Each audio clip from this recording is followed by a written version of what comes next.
Baik, Assalamualaikum warahmatullahi wabarakatuh. Perkenalkan, nama saya Rahmatria dengan NIM 2010301115. Di sini saya akan mempresentasikan tugas akhir saya terkait Olimpiade Paralimpik, di mana saya mengambil uh, cabang olahraga wheelchair basketball.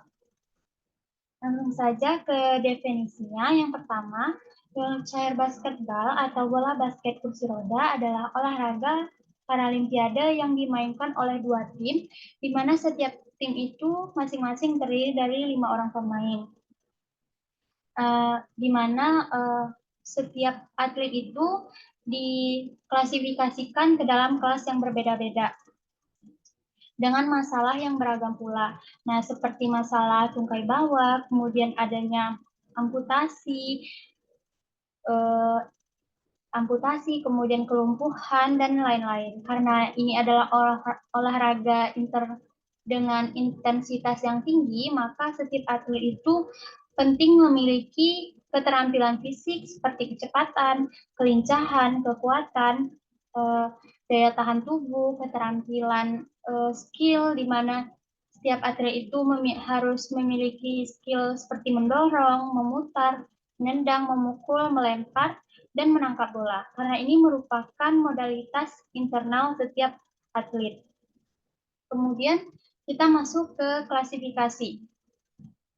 Nah, klasifikasi wheelchair basketball ini menggunakan sistem total point.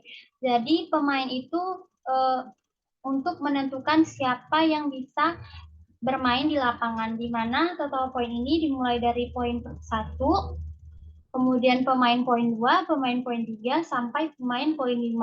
Dalam setiap satu tim itu kan terdiri dari 5 pemain atau 5 atlet.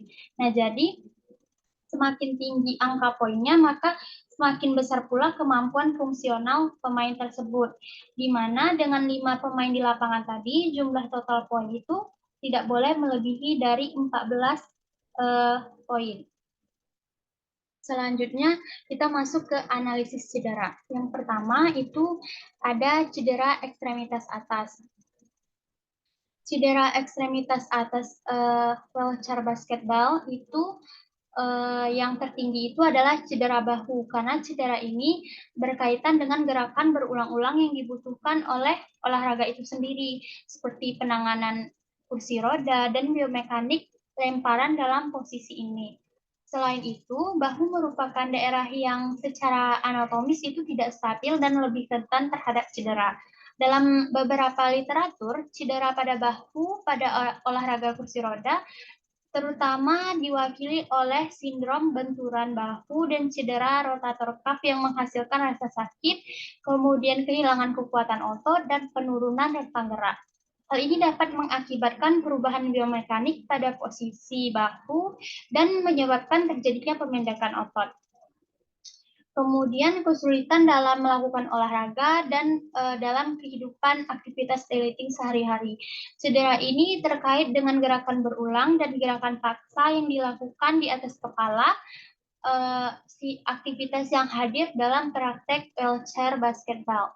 Selain daerah bahu, beberapa penelitian juga menyoroti cedera pada jari-jari tangan, kemudian pergelangan tangan yang terutama diwakili oleh patah tulang atau keselio.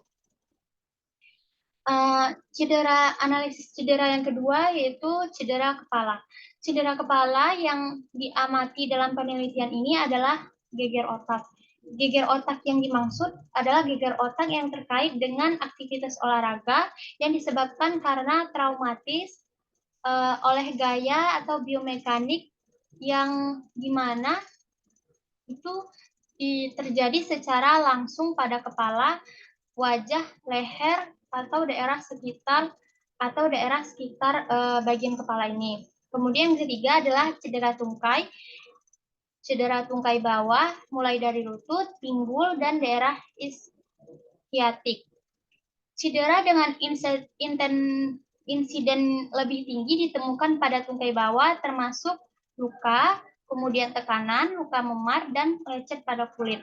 Munculnya luka tekanan diamati pada pemain yang bergantung pada kursi roda untuk pergerakan dan menunjukkan perubahan sensitivitas pada area yang tetap bersentuhan dengan kursi roda ini, terutama di area iskiatrik dan sakrum. Oleh karena itu, orang dengan cedera tulang belakang adalah orang yang paling terpengaruh terhadap cedera tungkai bawah. Selanjutnya ada analisis cedera. Yang keempat itu ada memar dan lecet.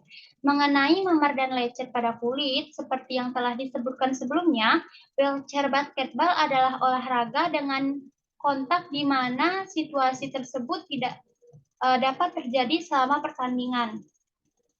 Nah, selanjutnya yang kelima itu ada cedera tulang belakang, mulai dari serviks, toraks, dan lumbal. Cedera tulang belakang tampaknya tidak berhubungan langsung dengan latihan olahraga, namun kejadian nyeri di daerah tulang belakang, terutama pada lumbal, pada penggunaan kursi roda itu tetap tinggi. Dikarenakan populasi ini tampaknya lebih rentan terhadap nyeri jenis ini dibandingkan dengan populasi pada umumnya. Gejala nyeri ini baik akut maupun kronis mungkin terkait dengan karakteristik kursi roda yang tidak ergonomis, kemudian karena pengguna ini seorang atlet ini menghabiskan waktu yang lama di kursi roda hingga menimbulkan rasa sakit dan tidak sesuai dengan anatomis tubuh manusia itu, tubuh atlet itu. Nah, perlu juga disebutkan faktor-faktor lain seperti aktivitas non-fisik, yaitu interaksi otot maupun neuropati. Nah, gimana sih cara penanganannya? Yang pertama, pengurangan nyeri pada sendi bahu terbukti memperbaiki fungsi otot di sekitarnya. Mobilisasi sendi dapat mempengaruhi output motorik eferen ke otot di sekitar dengan meningkatkan input eferen melalui stimulasi mekanoreseptor sendi. Mobilisasi dengan gerakan Mulligan atau MWM adalah teknik mobilisasi sendi di mana luncuran aksesoris diberikan secara manual ke salah satu permukaan sendi. Sementara peserta melakukan gerakan yang menyakitkan secara aktif. Salah satu tujuan MWM adalah untuk menghilangkan rasa sakit dengan segera pada sendi tubuh yang diaplikasikan. Mekanisme aksi dan efek dari MWM meliputi koreksi manual pada sendi dan efek neurofisiologis pada fungsi otot di sekitarnya. Program fisioterapi individual dikembangkan. Mereka ini berfokus pada manajemen nyeri, mobilitas, dan peningkatan aktivitas pada pemain bola basket kursi roda dan atlet lintasan di lapangan. Atau yang sering disebut juga dengan disiplin lempar, lembing, dan tolak peluru. Dengan nyeri dan keterbatasan bahu kronis. Validasi ini validitas isi dari bagian pertama dari program pengobatan menunjukkan dalam penelitian sebelumnya di mana program yang diusulkan itu terdiri dari 5 latihan resistif dengan pita elastis, yaitu pita teraben yang berwarna biru, dilakukan untuk tulang belikat, retraksi dan depresi dan rotasi abduksi bahu dilakukan selama 2 set dengan 10 kali repetisi dan istirahatnya 15 detik di antara satu set. Selama latihan harus dilakukan tanpa provokasi rasa sakit. Nah, ini berdasarkan informasi dan bukti yang tersedia dalam literatur, teknik mobilisasi manual dari konsep Mulligan dipilih dan diterapkan dengan teknik yang dipilih dalam penelitian ini adalah yang pertama, mobilisasi dengan gerakan MWM, kemudian ada NAX, molekul aposial alami, Mulligan, dan yang ketiga adalah memberikan NAG atau untuk mempersimpangan karyotorak, Oke, selanjutnya mungkin sampai di sini penjelasan atau presentasi yang dapat saya sampaikan. Jika ada kesalahan dan kekurangan, saya mohon maaf. Saya akhiri dengan wabillahi taufiq wal hidayah. Wassalamualaikum warahmatullahi wabarakatuh. Oke, stop.